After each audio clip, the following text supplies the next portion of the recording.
Hi guys, welcome to episode 4 of Crucible Academy. This video is talking about team chemistry.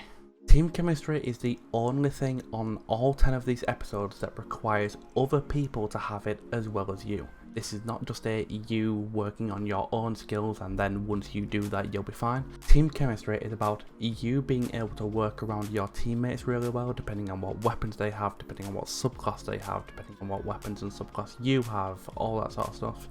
But what it also does is it requires them to be able to do the same thing.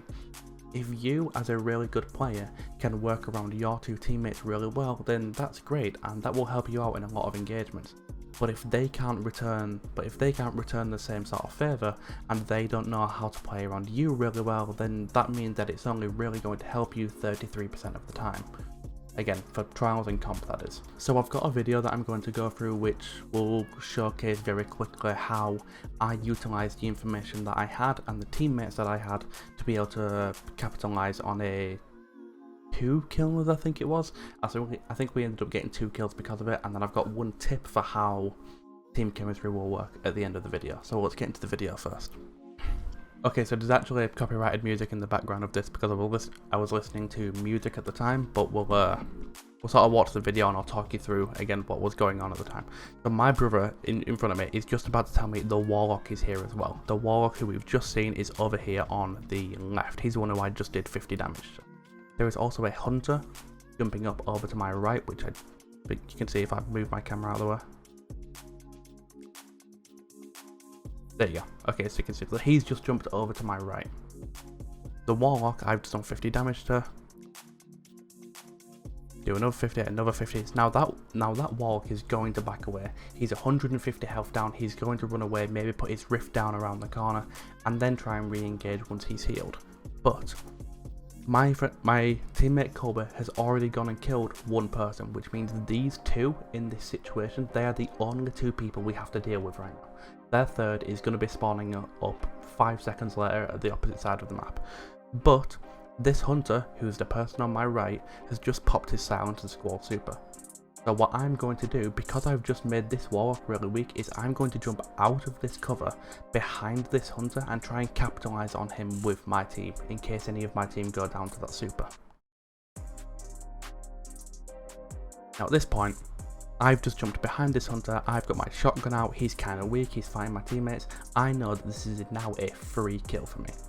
But as soon as I get this kill, that Warlock behind me who I got weak probably put a rift down, he's probably recovered and he's probably going to try and engage me. So as soon as I get this kill, the first thing that I need to do is do a 180, look back towards that doorway and try and engage that Warlock again. Which is exactly what I do. Luckily, I don't know how he didn't recover more of his health, but jump over, get the Hunter down, turn around, and that Warlock is weak enough to die to 1 shot because I have charged with light on my weapon. So you can see how me understanding the situation that I'm in, knowing where my team are, knowing who they're fighting, knowing what's going on, knowing that we're only in a 2v3 and that Warlock's weak, which means we need to capitalise on this Hunter first. Just play again for you. The Warlock gets weak, jump out, capitalise on the unlone Hunter whilst he's not looking at me, turn around and clean up the Warlock. Now the problem with team chemistry, like I said, is knowing that you being able to work around your teammates is only going to work a little bit of the time. You need to have your teammates who are able to work around you as well. And so my advice for team chemistry would be, instead of trying to find players who are on their own pretty good or really good, focus on a team that you synergize well with, that you work well with, probably a team that you can play regularly with, just like your friends. Even if none of you are really the greatest of players, chemistry beats skill 99% of the time. Unless there is a massive skill gap between your team and someone else's team, and then the better team can just completely run the game. But chemistry is a lot harder to find than skill is, and skill is a lot easier to develop than chemistry is. Find a team, find a group of friends, find people who you synergize well with, who you can play well with, build your skill up from there. Look for chemistry, not for skill. Find skill later within yourselves. And with all that being said, that's probably going to wrap up episode 4 of Team Chemistry of Crucible Academy. Thank you guys so much for watching. I will catch you guys in episode 5.